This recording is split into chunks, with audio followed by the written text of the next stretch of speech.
Bang, tolong di blur. Bang, video nampilin cewek-cewek tolong di blur. Bang, kasihan kalau ada anak kecil yang nonton. Gua disuruh ngeblur perempuan yang ada di konten gue yang ini. Karena takut kalau ada anak kecil yang terpapar konten sensual. Takut anak kecilnya nyari di platform lain. Pertanyaan gua, sejak kapan gue yang seorang konten kreator jadi babysitter di internet? Setelah 2 video kita bahas tentang game yang pembahasannya itu ringan, di video ini gua mau bahas yang mungkin sedikit agak serius. Gua nemu beberapa komentar serupa di konten gue yang sebelumnya. Iya, gua tahu itu kepedulian kalian terhadap generasi-generasi di bawah kita supaya mereka lebih terjaga. Tapi gue bikin konten buat orang yang punya kesamaan, keresahan, dan yang ngerti sama konten gua. Bukan buat anak kecil di bawah 15 tahun yang baru dikasih HP sama orang tuanya terus dilepas gitu aja. Termasuk konten ini gue buat karena keresahan gue sebagai konten kreator terhadap komentar-komentar yang nyuruh para kreator untuk ngubah kontennya.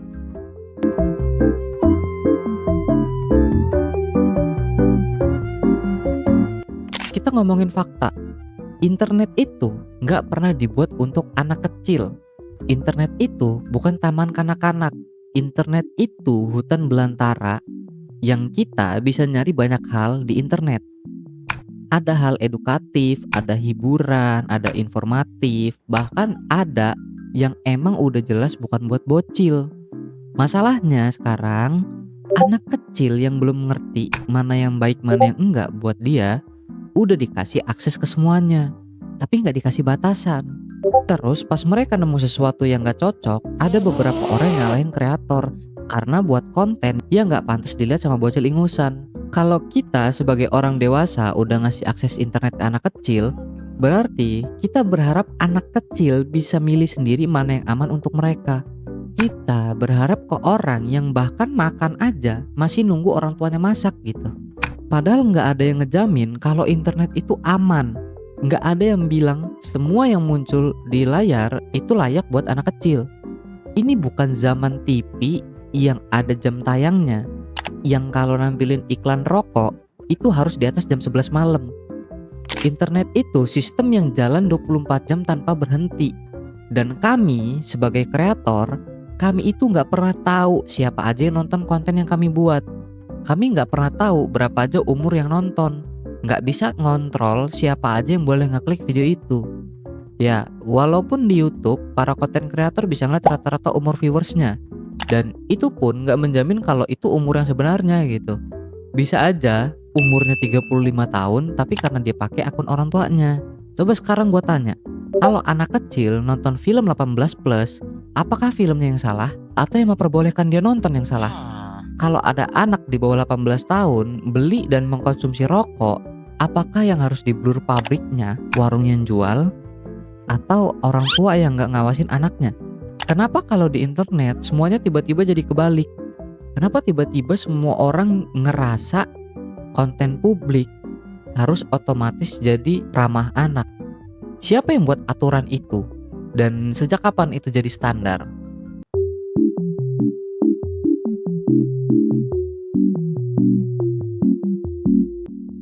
Sekarang kita hidup di zaman dimana tanggung jawab dipindahin. Lebih gampang nyuruh kreator ganti konten daripada ngaku kalau lu sebagai orang tua kurang ngawasin anak lu.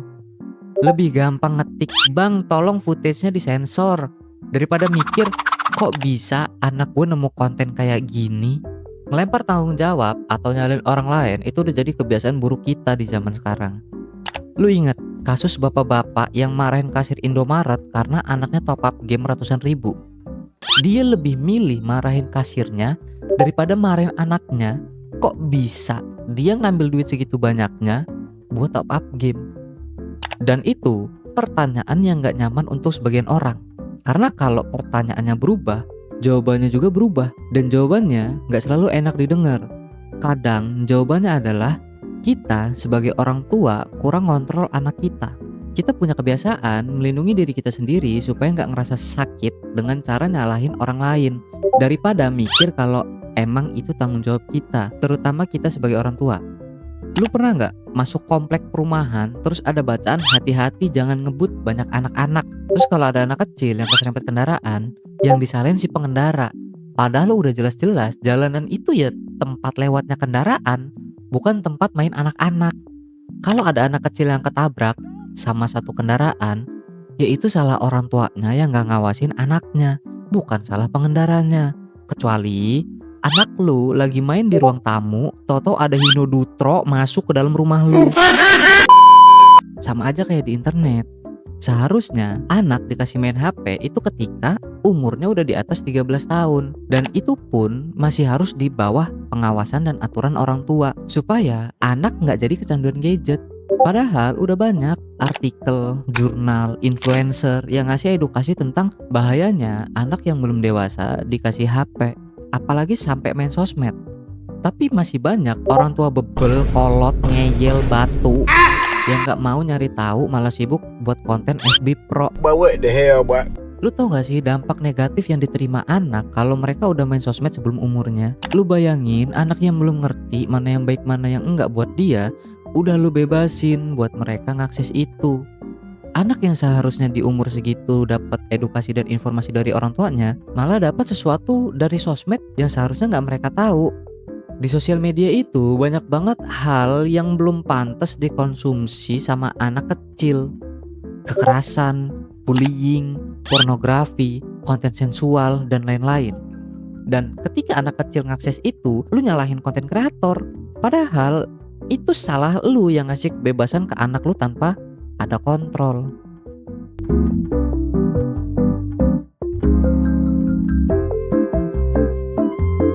Gue bukan bilang konten kreator bebas ngapain aja, enggak. Sebagai pembuat konten, gue juga tetap ada batasan. Tapi batas itu bukan semua harus aman buat anak kecil. Karena kalau semua konten harus buat anak-anak, terus yang dewasa nonton apa? Lu mau nontonin Cocomelon 10 jam?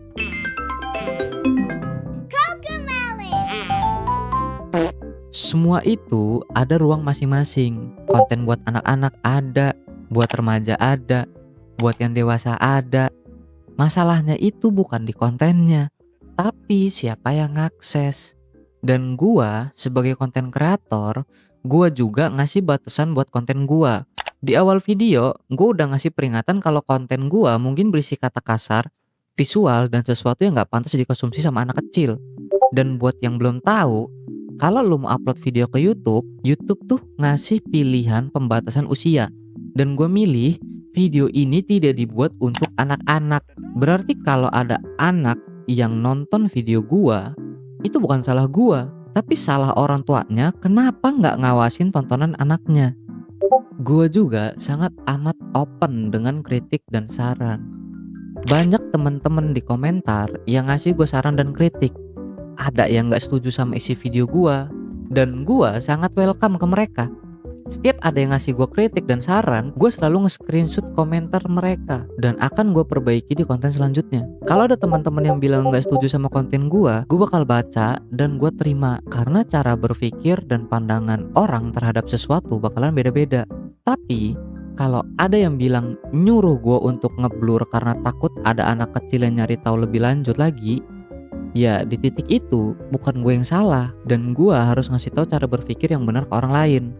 Gue nggak marah atau nggak seneng sama temen-temen yang komen begini kok. Malah gue suka, berarti masih ada orang yang peduli sama generasi di bawah kita.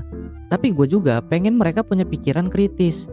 Coba pandang sesuatu jangan dari kasihan, tapi dari coba pandang kok bisa anak kecil ngakses konten yang nggak pantas.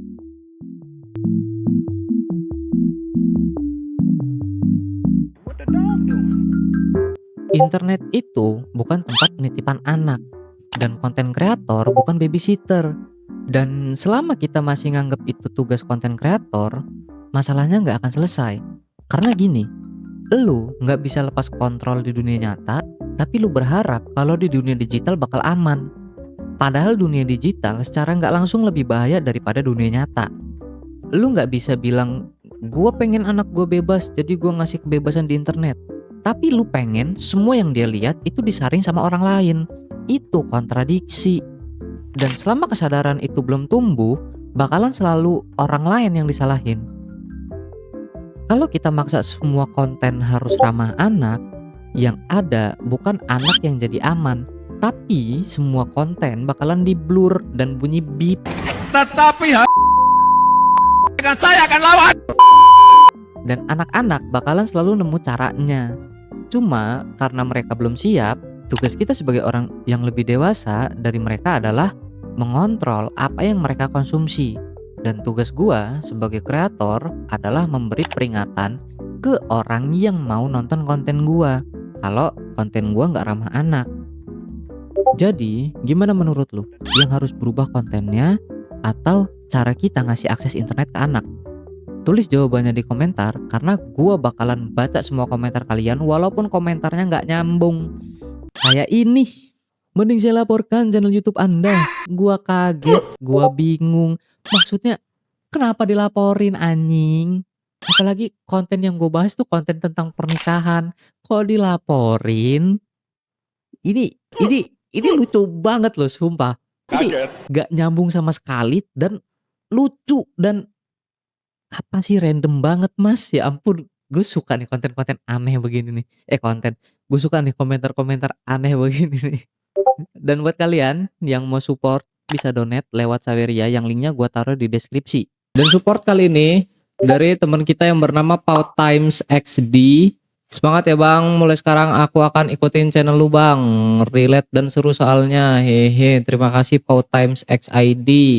Terus dari Bang Bagus Dwi Komara, semoga cepat sukses ya bang, maaf cuma sedikit karena uang yang lain buat ditabung. Makasih Bang Bagus, jangan donate lagi ya bang, mending ditabung aja, serius dah. Sama dari MVP Pro, semangat bang, uang gua habis.